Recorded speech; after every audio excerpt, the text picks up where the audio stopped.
তাড়াতাড়ি বেরিয়ে পড়, একটু মেঘ ঘনিয়ে এসেছে, বেরিয়ে পড়। নতুন এসেছি, আগেও এক দুবার এসেছিলাম। অতীতের অভিজ্ঞতাটা বন্ধুত্বের খাতিরে। এখন যাচ্ছি, অর্থাৎ বর্তমানটা ভাড়া বাড়িতে থাকতে, আমি আর অস্মিত। বাগবাজারে গিরিশ মঞ্চের সামনে ব্যস্ত বাজার, মঞ্চের ভেতর নিবিড় অভিনয়ের মায়াজাল। সব কিছুর ভাবের কুয়াশা থেকে বেরিয়ে চলে এলাম। সদনে নেমেই সাঁতরাগাছির বাঁশকে কাছির মতো বেঁধে ফেললাম। নামলাম ক্যারি রোডে। একটু নয়, রাতটা তখন অনেকটাই হয়েছে। কবরস্থান পাশে, নিশির ডাকের ভয় আমার মনে শিশির ফেলতে পারবে না। সড়ক তখন স্তব্ধ, ঘুপচি দোকানগুলো বন্ধ। আমার পরানো যায়, তুমি তাই, তুমি তাই গো, আমার পরানো যায়, তোমার ছাড়া জগতে মোর কেহ নাই, কিছু নাই গো, আমার পরানো যায়।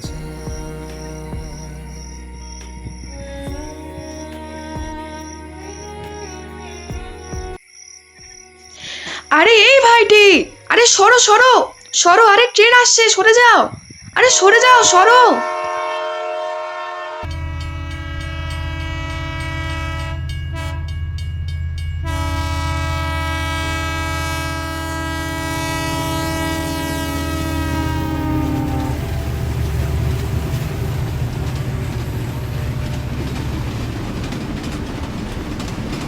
পিছন থেকে আর্তনাদ ভেসে এলো।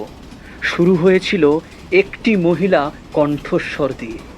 মহিলা কি, সাবালিকা, কোমল কিন্তু আষাঢ়ের তীক্ষ্ণ কণ্ঠস্বর। পূর্ণিমার আলো তখন ছড়িয়ে পদ্মপুকুর রেল স্টেশনের রেলের পাতগুলো কেমন উদ্ভাসিত হচ্ছে। বার্নৌলিকে মেনেই আমাকে আকর্ষণ করছিল। অমোঘ আকর্ষণে রেল লাইনের পাশের বনতুলসীর গাছগুলো নিশির ডাকের শিশিরে স্নায়ু শিথিল করতে চেয়েছিল। আমার পায়ের আঙ্গুলের অগ্রভাগের মিলিমিটার দূরত্বে রেলের পাতটি ছিল। সেই নগণ্য দূরত্ব মাপার জন্য গণ্য কোনো মাপকের প্রয়োজন হবে না। শরীরের জামা কাপড়, মাথার চুল ও শরীরের চামড়াকে শীতল শিহরণের চুম্বন করে ধাবমান বাতাস এগিয়ে চলল সাঁতরাগাছিগামী রেলের সঙ্গে। সংকীর্ণ হয়ে আসা আয়ুরেখার দৈর্ঘ্য হঠাৎ কিভাবে অপার দৈর্ঘ্যে রূপান্তরিত হলো, এটা মাপার জন্য কিন্তু গণ্যমাপক দরকার। ঝিকঝিক করে মৃত্যুর ছন্দের ডামাডোলের তাল বাজিয়ে, হয়তো নিজের স্পর্ধা দেখিয়ে, হয়তো আমার দুর্বলতাকে চিহ্নিত করে, আমাকে লজ্জিত করে মৃত্যুর পূর্বের স্বাদের আস্বাদন বুঝিয়ে দিয়ে ছুটে গেল ট্রেনটি। না ট্রেন নামক যান্ত্রিক দৈব, না জম। ট্রেন চলে যাওয়ার পর ক্ষণিকের জন্য চেয়ে দেখলাম রেল ক্রসিংয়ের কাছে তেলেভাজা দোকানটি এগিয়ে যাচ্ছে ওই দিকে। দিদি,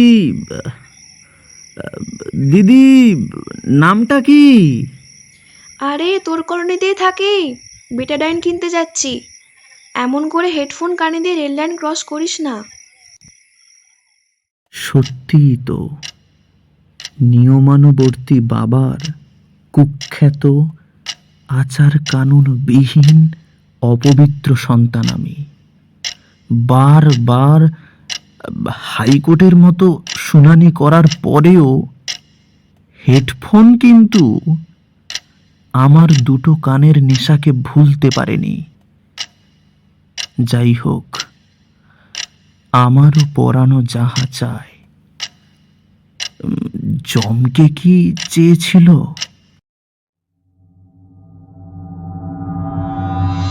ধড়াস করে উঠল বুকটা। পূর্ব মৃত্যু স্পর্শ, সেটা হাড়ে হাড়ে টের পেলাম। নিঃশ্বাসের প্রশ্বাসের ছন্দ নিজে থেকে বেড়ে উঠল। আমার করা ভুলের স্পর্ধার থেকে আরো বেশি বেড়ে উঠল। বাসা বাড়িতে ঢুকে চোখে মুখে জল দিলাম। কলোনির হোয়াটসঅ্যাপ গ্রুপটা আছে, খুললাম। চোখ দুটো ছানা বড়া হয়ে গেল। একই মুখ, একই চোখ, একই ধরনের চুলের বাঁধন, পোশাকটাও পর্যন্ত একই। ওই তেলে ভাজার দোকানের কাছেই, ওই রেল ক্রসিং এর কাছেই, চন্দ্রালোকিত নয়, দিন ও রাতের সংমিশ্রণে সময়ে স্পষ্ট বোঝা যাচ্ছে ধড় থেকে শিরচ্ছেদ হয়ে যাওয়া, মানে মুন্ডু ছেদ হয়ে যাওয়া মৃতদেহটি পড়ে। শরীরের বাকি কিছু অংশ নিজের ব্যাখ্যা নিজে দিতে পারবে না, সেগুলো দলা পাকিয়ে গেছে। বুঝলাম, তাই ঢুকতে কলোনিতে কেন এত নিস্তব্ধতা। নাকে এসেছিল ধূপ আর রজনীগন্ধার গন্ধ।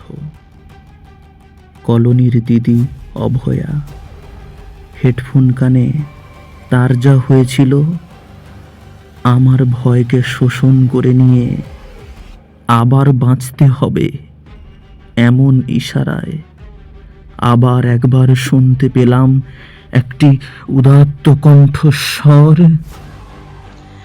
আরে ভাইটি, আরে সরো সরো, আরে ট্রেন আসছে, সরে যাও, আরে সরে যাও, সরো। আরে তোর কলোনিতেই থাকি, বিটাডাইন কিনতে যাচ্ছি। এমন করে হেডফোন কানে দিয়ে রেল লাইন ক্রস করিস না।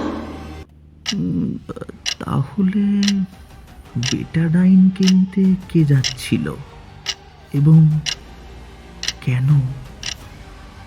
তাহলে কি মৃত্যুর পর আফসোসের ক্ষত মেটাতে? ক্যারি রোডের বাসা বাড়িতে নিঝুম রাতে, এখন জানুয়ারির মতো শীত, তার থেকেও শীতল শিহরণ আমার শরীরকে তখনই গ্রাস করে। ঠিক আমার বাসা বাড়ির পেছনে পদ্মপুকুর রেল লাইনের হুইসেল বা রেলের যাওয়ার শব্দ হয়।